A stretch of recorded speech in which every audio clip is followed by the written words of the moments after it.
Mga kachapopoy, so nandito tayo ngayon para sa quiz ng Criminal Sociology kung saan nagbabalik si Miss Keyword. Okay, let's start. So si Balir was born from a criminal family and he was always looking for a pleasure in life. But do not take anyone's risk and avoid pain. Mr. Balir is the great representation of what? So makikita nyo sa pinagpipilian natin, nandiyan si utilitarianism, registered criminologist, hedonism, and born criminal. So ang sagot natin dito ay walang iba kundi hedonism. Okay? So paliwanag natin, bakit hedonism po ang sagot, ma'am keyword? Dahil po, ang naging keyword natin dito sa tanong, si Balir daw ay laging naghahanap ng pleasure sa kanyang buhay pero ayaw niyang mag-take ng risk. So kung pag-aaralan natin ang Introduction to Criminology, kabilang na dito yung mga theories at mga pinag-aralan ng mga personality dito, yung dalawa dito na A and C ay may kinalaman kay Jeremy Bentham. So ano ang meron kay Jeremy Bentham? Siya lang naman po ang nag-aral ng utilitarianism and hedonism at siya lang din naman po ang isang kilalang estudyante ni Cesar Beccaria na may kinalaman sa pag-aaral ng classical criminology. So, ano meron kay utilitarianism? Siya po ay may keyword na focus on pleasure and pain. Ibig sabihin lamang po, pag sinabing utilitarianism, ang tao daw ay dumadaan sa mga bagay na kung saan kaya niyang mag-take ng risk for the sake of pleasure. So, kaya ang keyword natin kay utilitarianism ay pain and pleasure. So, ang example natin dito, 'di ba, kapag nagmamahal ka, kahit na nasasaktan ka na, still gusto mo pa rin na makasama siya. So, example lang naman natin 'yon. Anyway, another example natin para mas lalong maintindihan ng utilitarianism, yung bang willing kang tanggapin yung consequence na 'yon as long as na yung pleasure kasi yung mas magiging matimbang para sa'yo. Yan naman ang naging kabaligtaran niya kay hedonism. Kasi si hedonism po, pleasure lang siya. So, ito keyword natin pag hedonism. Pleasure, but ito ay merong avoidance of pain. In short, puro pleasure lang ang gusto ni hedonism, which is, ang example natin dito, puro chapopoy lang ang gusto mo, pero ayaw mo ng commitment. So, at least medyo ginaanan lang naman natin yung example natin dito. Okay? So, ano naman yung registered criminologist? Ito naman yung inaasahan at pinapangarap ng mga magtitake ng board exam this coming June 2021. So, paano tayo magkakaroon ng ganyang pangarap? Kinakailangan nyong maipasa ang board exam. So, ngayon, umpisahan nyo na. Ipasa nyo to, ilabas nyo to, i-share nyo tong mga video na may kinalaman sa criminology. So, ano naman meron kay born criminal? Si born criminal naman po, yan naman ang isa sa pag-aaral ni Cesar Lombroso. Sino po si Cesar Lombroso? Siya lang naman po ang kinilalang father of modern criminology. Okay? So, at least naiintindihan natin. Next.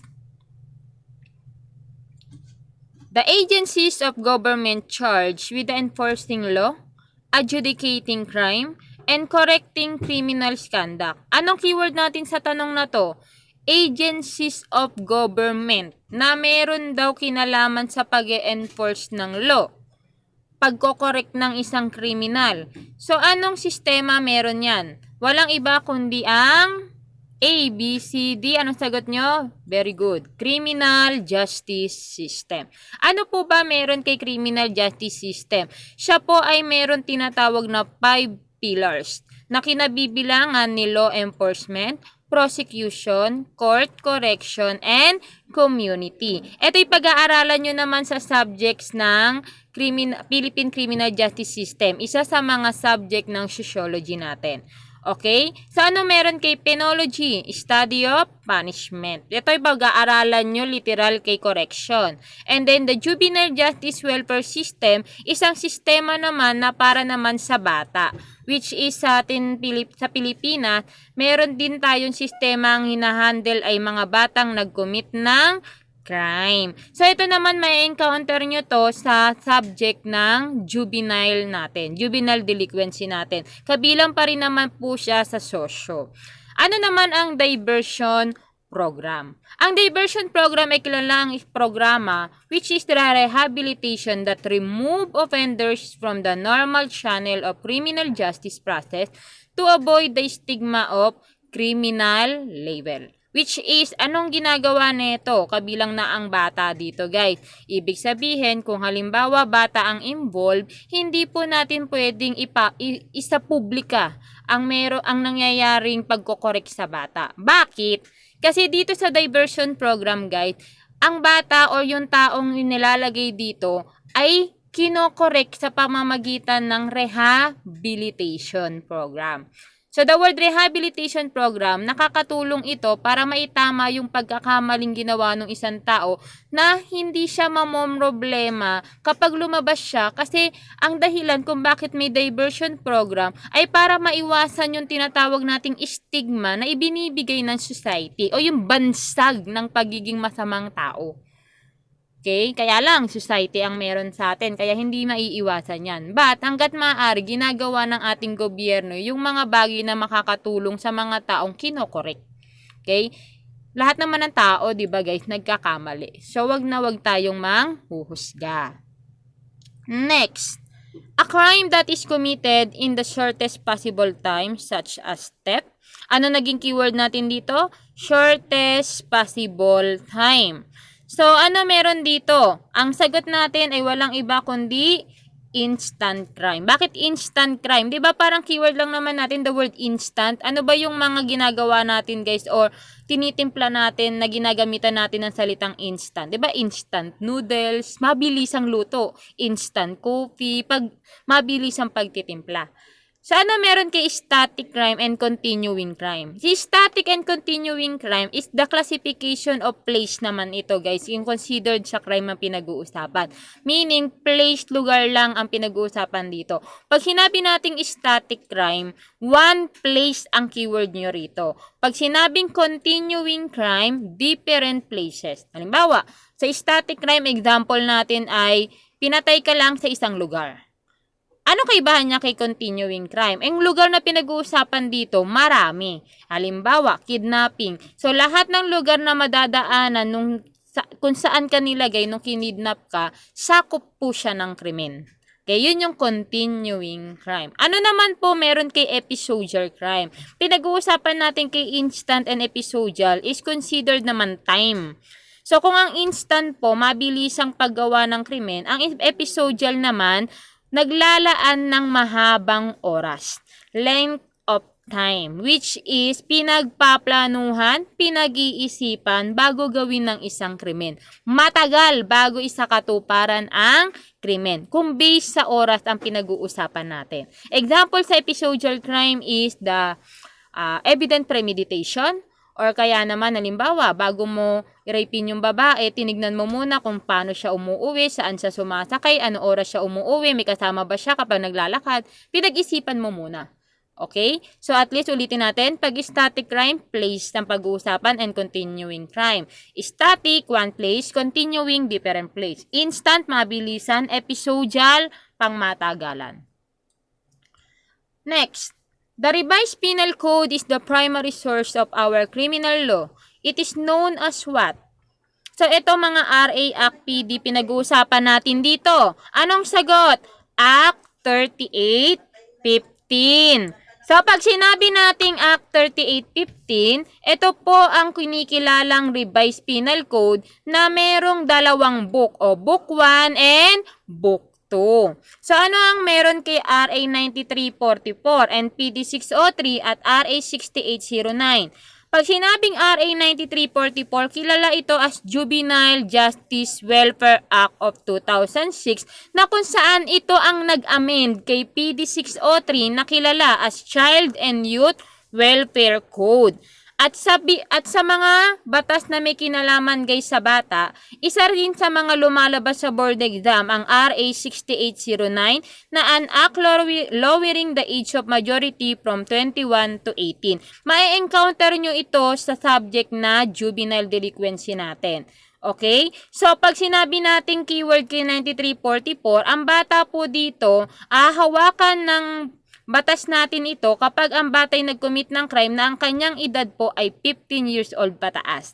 PD 603 naman, ang age liability na hawakan ng PD 603 ay 9 years old pataas. So, binigyan ko lang kayo guys ng konting knowledge regarding sa dalawang batas na yan. At yung RA 6809 kasi, pag sinabi nating age majority, ito yung makukonsidera ng adult na ang isang tao. So, sa batas na PD 603, you are now considered adult once na tumungtong ka ng 21. Pero dahil inamend nga siya ng RA 9344, naging 18 years old na ang age majority. In short, kapag ikaw po ay tumungtong na sa 18 years old, you are now considered child. And you are not considered child. Bagkus ikaw na po ay considered ng matanda. Okay? Next. These explanations say crime arise from internal disturbance developing in early childhood because of interaction problems between parents and children. This kind of questions, guys, is considered to theory ang pinag-uusapan natin.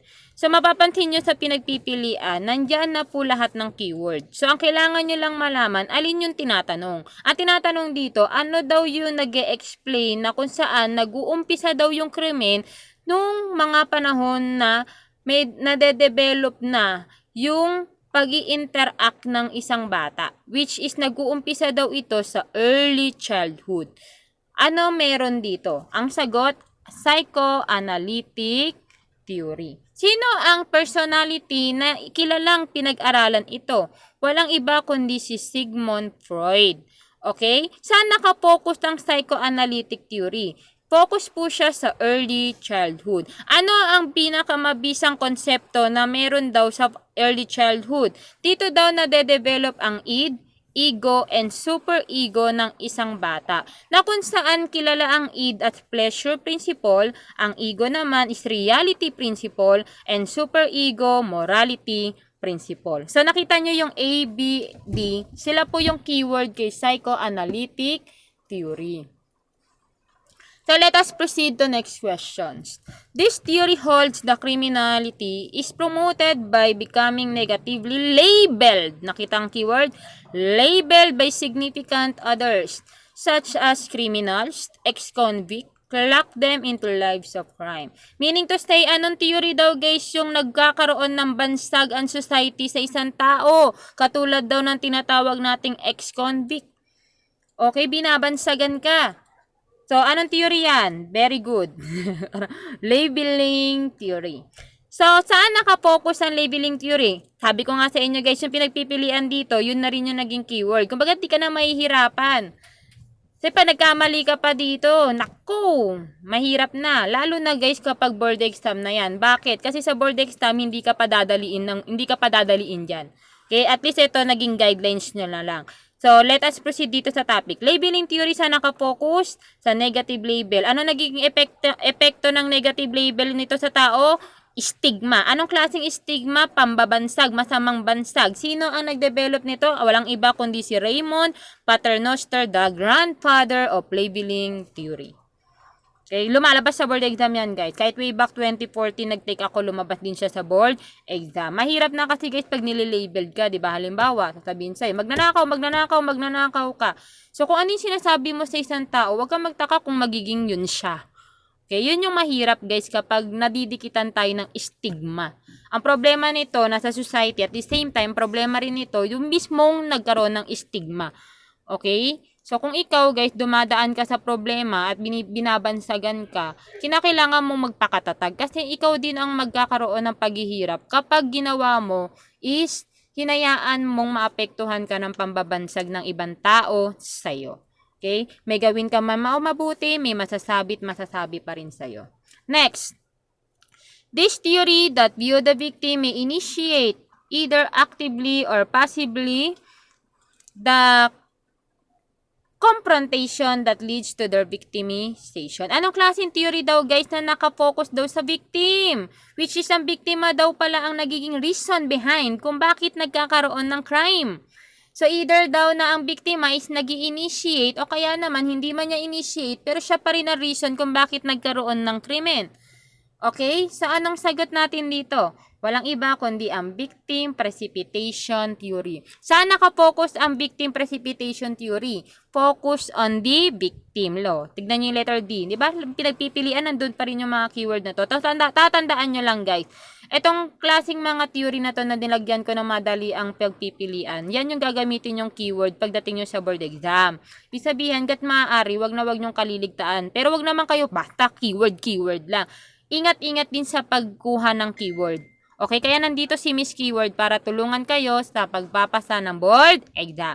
So, saan bukod kay focus on the victim, ano pa yung punteriya ng victim precipitation theory? Nandiyan yung tinatawag natin the active and the passive, which is ang active, si biktima ang nagpo-provoke, nag-i-initiate kung bakit nagkakaroon ng krimen. Halimbawa, si Gon, ang ginawa ni Gon is sinuntok niya si Kilua.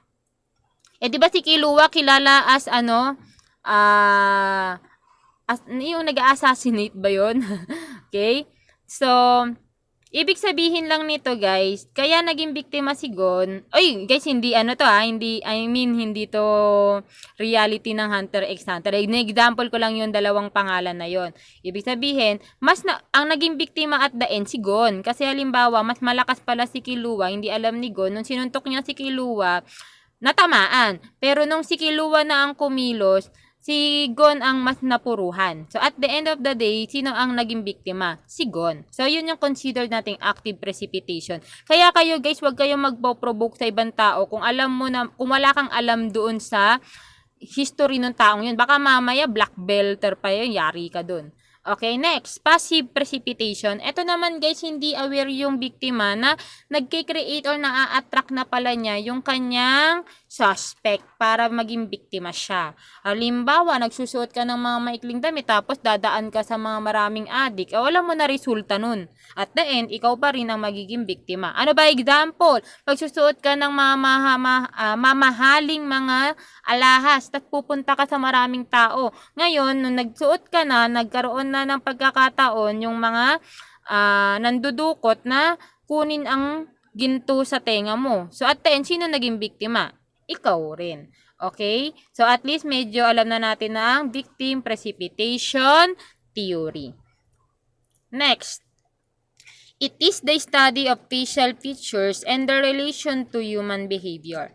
Anong keyword dito? Pag-aaral daw sa muka. So, sino daw ang may kinalaman dito? Si Giambattista Della Porta. Kaya lang ang tinatanong kasi dito, anong pag-aaral? So, anong pag-aaral ang may kinalaman sa facial features in relationship to human behavior?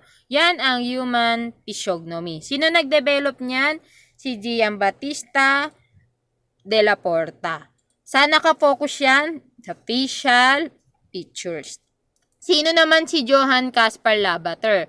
Siya lang naman po ang isa sa mga tumulong at nag-aral din na mayroong kinalaman sa human physiognomy. Pero mas nag-focus po si Johann Caspar Lavater sa people's true character, which is nakikita daw sa facial features ng isang tao ang kanyang tunay na characteristics, which is the character ng isang tao, yung ugali ng isang tao.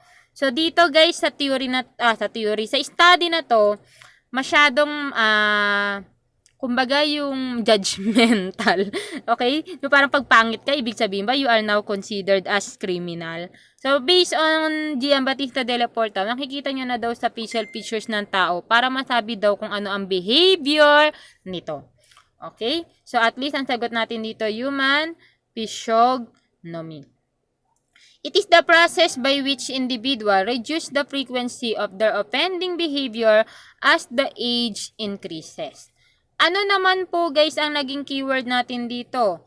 Ito daw yung pag-aaral na kung saan habang tumatanda daw ang isang tao, nagle-lessen ang kakayahan niyang mag-commit ng crime. Yan ang ating aging out phenomenon. Okay? So, sa mga hindi po nakanood ng live, guys, pwede nyo pa rin naman panoorin yung live na to. Pero dito kasi sa ating mabilisang lecture, wala na tayong pagligoy-ligoy pa. Kailangan alam nyo na. So, bago nyo panoorin to, dapat make it sure na panood nyo yung live ko.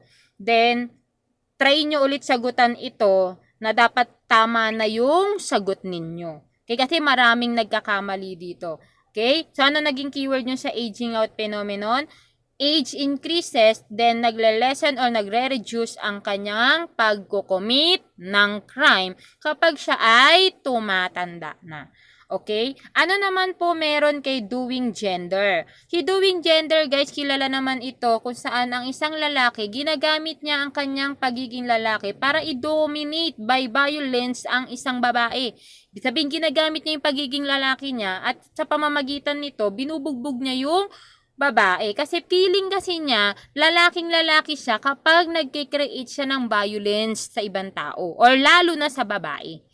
Okay, so yung mga ganyan, naku, yan yung mga wag nating makakasalubong, di ba? Parang feeling mo lalaki ka na kapag nakapanakit ka. Hindi yan tunay na lalaki. Kaya lang ganyan talaga ang buhay. May pag-aaralan talaga tayo kahit ayaw natin. Next. Different association theory. This theory by Edwin Sutherland believed that criminal behavior is not inherited but, tignan nyo naging keyword, learned through association. So, si Edwin Sutherland ang nagbigay nito or nag-aral nito at kilala rin ang that bilang most important theory. So, anong keyword natin dito? Natututunan daw po ang pagko-commit ng crime. Naniniwala si Edwin Sutherland na hindi namamana ang pagiging isang kriminal. Bagkus natututunan ito sa pakikipag-communication mo sa ibang tao. Kaya nga, tell me who your friends are and I tell you who you are. Yun yung parang paniniwala dito. Okay, which is parang totoo naman. Kasi di ba yung ikaw na nagyoyosi ka na ba ng mga panahon na sinilang ka? No. Minsan nga masasabi mong natutunan mo to nung nagkaroon ka ng barkada. Okay, yun yung konsepto ng differential association theory. So, active precipitation views that source of many criminal incident is the aggressive or provocative behavior of victim. Ito yung concept guys sa victim precipitation theory. Ulitin ko, nag-i-initiate po dito ay walang iba kundi si biktima mismo. At the end siya rin ang naging biktima. A group participates in sexual orgies, also known as sexual festival. Sino yan? Ano sagot natin dyan? Tuwan-tuwa yung mga estudyante ko dyan. Walang iba kundi ang pluralism. Pag sinabi kasi natin pluralism, guys, kinocompose po ito ng mga tao na kung saan more than 4. Which is nagkakaroon silang sexual intercourse, party-party kumbaga. Okay? Kumbaga group parties, which is may kinalaman sa sexual o chapopoy. Okay? Maramihan ito. Ano naman ang pluralism? Ito naman, guys, parang kilala sa atin tinatawag na threesome. Ibig sabihin, ang involved na tao dito ay tatlo. Okay? Either isang babae, tapos dalawang lalaki ang kanyang katsapopoy. Okay? Ano naman ang piquerism? Ito naman yung klase, guys, na ini-stab ng isang tao yung kanyang kasex. At dito, nagbibigay sa kanya ng libog. Mas natutuwa siya kapag ini-stab niya or hinihiwa niya yung katawan nung kasex niya. Then, the incest naman, ito naman guys yung nagkakaroon kayo ng sexual relationship sa iyong kapamilya. Either kapatid mo, tatay mo, nanay mo, katsapopoy mo. Okay, the word incest. Ayan. Remember the pluralism and then the piquerism. Okay, di ba parang nakakatakot yung piquerism? Yung tipong nagkakaroon ng pleasure by stabbing or cutting bodies. Siguro, may nabasa kasi akong pocketbook, guys. Ganyan. Yung parang after niyang itsapopo yung isang tao. Kasi parang serial killer siya. Tapos, after niyang magpasarap, hinihiwa niya yung katawan tapos nilalagay niya na lang sa basurahan. So, yun yung, parang nababasa ko. Kasi nahihilig ako dyan sa mga ganyan eh. Okay? Next, conflicts and behavioral outcomes are classified as follows. Sabi, remember tayo sa exam. Anyway, guys, ang forms of conflict natin ay may 4. Okay? So, bago ko sabihin yung 4 na yon, alin muna dito sa pinagpipilian ang hindi kasama sa 4 na conflicts, forms of conflicts. Okay? Ang sagot po natin dyan ay avoidance approach. So, yung 3 dito, tama. So, ano pa yung isa? So, paliwanag ko muna tong 3 to. Ano po ba meron kay approach? Ito po guys is 2 conflict na positive na sabay na pumasok sa'yo. Which is sabay na dumating sa'yo na yung outcomes na to naging komplikado. Pero parehas positive. Example natin, bibigyan ka ng PS4 o bibilan ka ng iPhone, yung pinaka-latest na iPhone. So, parang 2 yon, pero kailangan mo lang pumili ng isa. So, nahihirapan ka. So, ano bang sapat? Kumbaga, di ba pwedeng bot mong makuha yung 2 na yon? Bot natin, 2 pa. Di ba pwedeng yung 2 na yung makuha mo? Pero kailangan kasi isa lang. So, dumadaan pala ang tao, guys. Everyday, minsan dumadaan tayo sa ganyang problema, di ba? Yung parang parehas, tapos hindi mo alam kung ano pipiliin mo. Sana all. Okay? Basta remember, the approach is 2 positive yan. Okay? Then, avoidance. Kabaligtaran naman ito ng approach. Ibig sabihin nito, 2 negative. Na kung hanggat maaari, ayaw mong pumili. Kaya lang, ma-encounter mo pa rin to. Example natin dito, guys, is, sino ba pipili? Yung nasa gitna ka ng dagat, tapos meron kang kailangan iligtas. Kumbaga, obligado kang meron ka dapat ilagay sa bangka para hindi tumaob. Yung 2 nasa dagat is yung ex mo, tapos yung isa naman is yung best friend mo na nagtaksil sa'yo. Sino yung tutulungan mo? Yung ex mo na ginawa yung best friend mo o yung best friend mo na pinagtaksilan ka? Diba parang ang magiging sagot mo, ma'am, pwede bang ako na lang, wag na sila? So, yun yung kabi nating avoidance. Yung 2 negative na ma-encounter mo na no choice ka kasi makakasalubong mo sila. Okay? And then the approach avoidance naman, which is the outcomes naman nito, nagkaroon ng pleasure sa'yo, but the same time, ang naging outcomes din niya is bad. Sabay din siya. Example lang natin, yung bang party kayo, nagiinom ka ng marami, tas at the end, sa kalsada ka dinampot.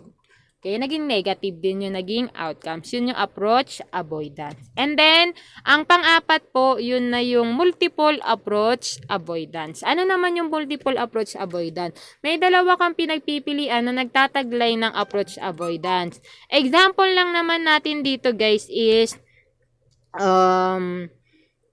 anong tawag dito sa word na to? Sino pipiliin mo? Mahal mo pero hindi ka mahal o mahal ka pero hindi mo mahal? O di ba? Parang sana all. Sana all na nagpipilian. Pero nagsasabi, mas gusto ko yung mahal ko kaysa naman yung nagmamahal sa akin pero di ko mahal. So bahala kayo kung sino pipiliin nyo. Okay? So parang may kanta yata yung, sino ang pipiliin ko? Ikaw ba na pangarap ko? O di ba? Mapapasana all. Next! I don't think, guys, ito na yata yung last na topic natin. So, at least bear with me, guys. At the end, salamat sa pakikinig ninyo. Si Granger has been in love with his best friend. But one day, his best friend told him that she is getting married to someone else. Granger smiled while crying, and said, I'm so happy for you, my best friend. Best wishes. What kind of defense mechanism? Take note, defense mechanism ang pinag-uusapan dito. Ano daw ang in-apply ni Granger? Yan na po ang denial. Okay, paliwanag ko, guys. Ano ang meron kay denial? Ang denial po, nakikita na yung nararamdaman mo pero deny mo. So, itong tanong na to is best example ng ating denial. Ano naman ang reaction formation? Reaction formation po, kabaligtaran ng denial to. Okay, may pagkakalintulad sila pero may kabaligtaran din. The reaction formation naman guys, iba yung pinapakita mo sa totoong nararamdaman mo. Hindi katulad kasi kay denial, nakikita na yung feelings mo pero patuloy mo pa rin dinideny. Unlike kay reaction formation, hindi matitrace ng taong nakakakita sa'yo yung totoong nararamdaman mo kasi iba yung pinapakita mo. In short, the reaction formation means plastic ka. Okay? And take note guys, meron po akong session regarding sa intro to cream. Pero ito kasing subject na to, human behavior to eh. Okay? So, sa mga hindi pa po aware, meron po kaming kinakandak guys na Akle Mentoring by Chops na session na kung saan bias Zoom po kami dito. Okay? Group study lang po siya. So, magpe-payment lang ng 100 pesos. Good for 4 hours na po yun. So, bayad Zoom po kami nagtuturo bilang tulong at aid na rin. Guys, aid or tulong na rin namin sa mga nagtitake ng board exam. Malaya pa rin kayong pumili ng mga magagandang reviews. Standard. Okay? So, let us proceed to next topic. Suppression. Ano yung suppression? Ito naman po guys is, example ko na lang to ha. Binubugbog mo yung sarili mo dahil nasasaktan ka. So, 'di ba, naranasan nyo na ba yung broken hearted ka tapos para ayaw mong ipakita sa iba guys na broken ka, kaya gagawin mo, binubugbog mo na lang o pinapagod mo na lang yung sarili mo para hindi mo maalala na meron ka palang dinadamdam. In short, ang defense mechanism na pinupuntirya natin dito, yung niloloko mo guys, hindi ibang tao. Bagkus ang niloloko mo rito is yung sarili mo. Kaya nga ang keyword natin sa defense mechanism is self-deception. Okay? Ang niloloko mo sarili mo. So, sa suppression, lagi mong pinapagod yung sarili mo kasi ayaw mong tanggapin sa sarili mo na meron kang nararamdaman. Yung hanggat kaya, gagawin mo 24/7 yung buhay mo. Okay? 'Di ba parang, lalo na pag may nararamdaman tayo, usually, minsan hindi ka aware na masyado mo nang binubugbog yung sarili mo. Pinapagod yung sarili mo. Lalong-lalo na guys kapag sobrang pain na yung nararanasan mo. Yung iba nga natutulog na lang eh. Yung tipo guys wala nang gising-gising eh. 'Di ba parang tulog buong araw tapos bukas tulog uli. Parang ayaw niya na lang munang magising kasi pag nagising siya, feeling niya nararamdaman niya ulit yung feelings na ayaw niyang maramdaman. 'Di ba ang drama? Next, projection. Ito guys, maraming makaka-relate dito. The word projection, ito naman yung klase ng defense mechanism na pinapasa mo yung nararamdaman mo sa ibang tao. Example natin dito, yung kunyari may jowa ka.